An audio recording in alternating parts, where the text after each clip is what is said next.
లతిక వాళ్ళ family members అందరూ చనిపోవడంతో లతిక ఆ ఇంటిని అమ్మేయాలని డిసైడ్ అవుతుంది. అదే సమయంలో ఆ ఇంటిలో ఉన్న బీరువాని ఓపెన్ చేసిన లతికకు తన చెల్లి వసంత రాసిన లెటర్ ఒకటి కనిపిస్తుంది.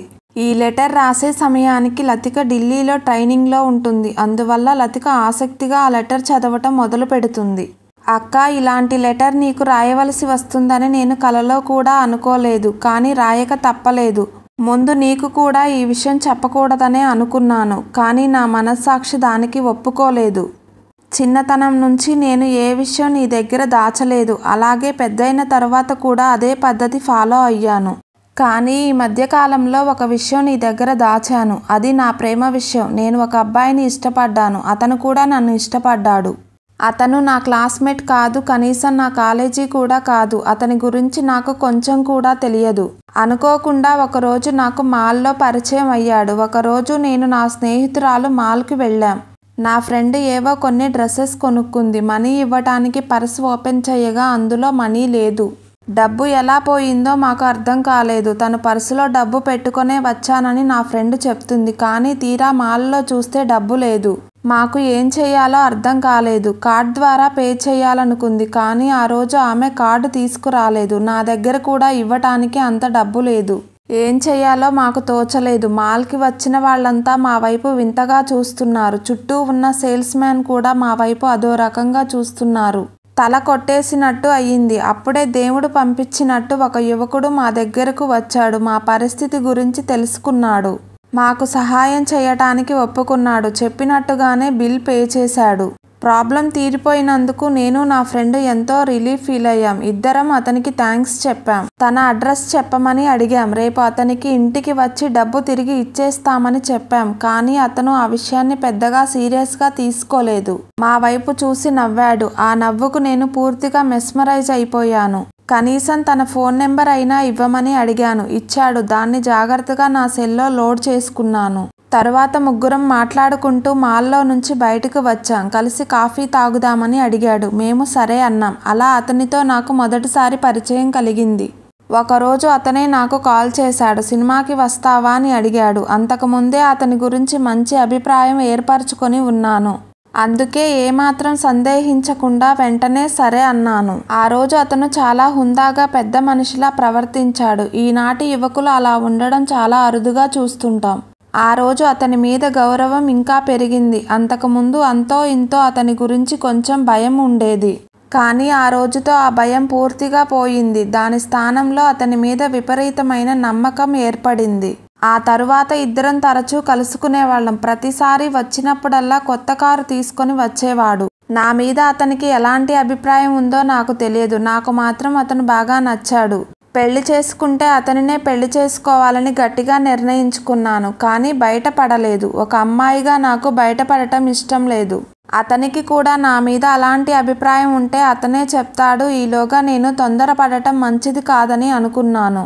ఆ సమయం రానే వచ్చింది. ఒకరోజు అతను నాకు కాల్ చేశాడు. ఆ సమయంలో నేను కాలేజ్లో ఉన్నాను. వసు, ఈరోజు కాలేజ్ అయిన తర్వాత ఇంటికి వెళ్లకు, నేను వచ్చి పికప్ చేసుకుంటాను అన్నాడు. ఎక్కడికి వెళుతున్నాం ఆశ్చర్యంగా అడిగాను. మా ఇంటికి. మా అమ్మా నాన్న నిన్ను చూడాలని తహతహలాడుతున్నారు. అందుకే నిన్ను తీసుకువెళ్లి పరిచయం చెయ్యాలని అనుకుంటున్నాను. ఈ రోజు మిస్ అయితే ఇంకో నెల వరకు కుదరదు. మా వాళ్ళు సింగపూర్ వెళుతున్నారు. ఆ తరువాత కానీ నువ్వు వాళ్ళని కలుసుకోవటం కుదరదు. అందుకే ఈరోజు మనం ఖచ్చితంగా మా ఇంటికి వెళ్ళి తీరాలి అన్నాడు. నాకు సంతోషంతో నోట్లో నుంచి మాట రాలేదు. ఈ రోజు కోసమే నేను ఎదురు చూస్తున్నాను. ఏదో ట్రాన్స్లో ఉన్నట్టు సరే అన్నాను.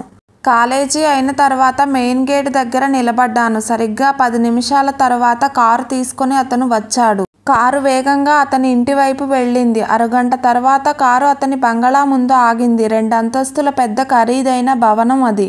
రావసు, ఇదే మా ఇల్లు అన్నాడు అతను. నేను కారులో నుంచి దిగాను. హాలులోకి అడుగు పెడుతూ అప్రయత్నంగా ఆగిపోయాను. లోపల కనిపించిన వైభోగం నన్ను ఒక క్షణం పాటు ఆశ్చర్యానికి గురిచేసింది. హాలులో గోడలకు నిలువెత్తు ఖరీదైన ఆయిల్ పెయింటింగ్స్ వేలాడుతున్నాయి. ఒక్కొక్క పెయింటింగ్ ఖరీదు కొన్ని లక్షలు ఉంటుంది. అలాంటివి దాదాపు 10 పెయింటింగ్స్ వరకు ఉన్నాయి. హాలు మధ్యలో ఉన్న ఫర్నిచర్ కూడా ఎంతో ఖరీదైనది. ఒక్క మాటలో చెప్పాలంటే ఆ ఇంట్లో ప్రతి వస్తువు ఆ ఇంట్లో వాళ్ళు ఎంత ధనవంతులో చెప్పకనే చెబుతున్నాయి. హాల్లో హంగు ఆర్భాటం చూసి నేను వచ్చిన పని పూర్తిగా మర్చిపోయాను. వాళ్ళ తల్లిదండ్రిని గురించి అడగటం విస్మరించాను. మేడ మెట్లు ఎక్కుతుంటే అప్పుడు ఆ విషయం గుర్తుకు వచ్చింది. అదే విషయం అతనిని అడిగాను. అతను అమ్మా నాన్న పైన గదిలో ఉన్నారని చెప్పాడు. నేను అతను చెబుతున్నది నిజమేనని నమ్మాను. అప్పుడు కూడా నాకు అతని మీద కొంచెం కూడా అనుమానం రాలేదు. అందుకే ధైర్యంతో పైకి వెళ్ళాను. పైన అన్ని గదులు ఒకేలా ఉన్నాయి. చాలా ఖరీదుగా 5 స్టార్ హోటల్లో గదుల్లా అనిపించాయి. అతను నన్ను ఒక గదిలోకి తీసుకువెళ్ళాడు. ఆ గది అందం నేను వర్ణించలేను, అంత బాగుంది. మీ అమ్మా నాన్న ఏరి అన్నాను అనుమానంగా. అతను చిన్నగా నవ్వాడు. నాకు జవాబు చెప్పలేదు. మీ వాళ్ళు నన్ను చూడాలని అన్నావు, కానీ వాళ్ళు ఎక్కడా కనిపించడం లేదు అన్నాను సీరియస్గా. ఇప్పుడే వస్తారు, కంగారు పడవద్దు. అనుకోకుండా నాన్నగారి బిజినెస్ అసోసియేట్ వచ్చాడు. ఆయనతో మాట్లాడుతున్నారు. 10 నిమిషాల్లో వస్తారు. ఈలోగా నీకు కూల్ డ్రింక్ ఇస్తాను, తాగు అని గదిలో ఉన్న మినీ బార్ దగ్గరకు వెళ్ళాడు. అందులో ఖరీదైన రకరకాల డ్రింక్స్ ఉన్నాయి. వాటిలో కూల్ డ్రింక్స్ కూడా ఉన్నాయి. అందులో నుంచి ఒక బాటిల్ తీసి ఓపెన్ చేశాడు. తను మాత్రం గ్లాసులో మందు పోసుకున్నాడు.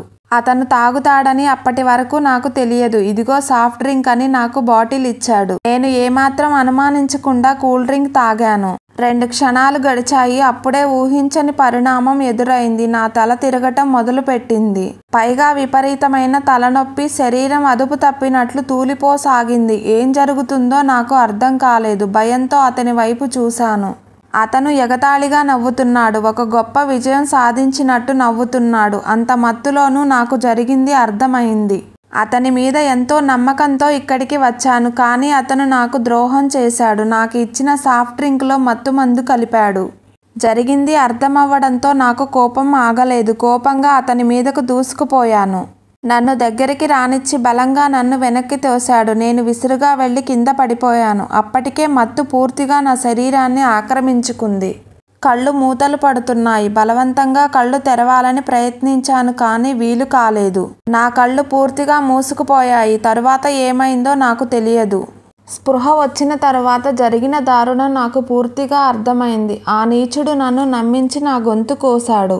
కోపం, బాధ నన్ను కలిసికట్టుగా కుదిపేశాయి. ఒక్కసారిగా ఏడుపు ముంచుకు వచ్చింది. అమాంతం అతని కాళ్ల మీద పడ్డాను. సిగ్గు విడిచి నన్ను పెళ్లి చేసుకోమని బతిమాలాను. కానీ ఆ నీచుడు నా మాటలు వినిపించుకోలేదు. కనీసం జాలి చూపించలేదు. పైగా పిశాచంలా నవ్వాడు. ఈ క్షణం కోసమే ఇన్ని రోజులు ఎదురు చూశాను. ఇప్పుడు నా పగ చల్లారింది అన్నాడు నా వైపు అసహ్యంగా చూస్తూ. అతని మాటలు నాకేం అర్థం కాలేదు. నా మీద నీకు ఏంటి పగ అంటూ అయోమయంగా చూశాను. అతను నా ఉద్దేశం గ్రహించినట్టు మళ్ళీ నవ్వటం మొదలుపెట్టాడు. వసంత రాసిన లెటర్ లతిక చదవటం ఇంకా కంప్లీట్ కాలేదు. లతిక చెల్లి వసంత జీవితాన్ని నాశనం చేసిన వ్యక్తి ఎవరో గెస్ చేసి కామెంట్ చేయండి. అలాగే ప్లీజ్ ఛానల్ని సబ్స్క్రైబ్ చేసుకోవడం మర్చిపోకండి.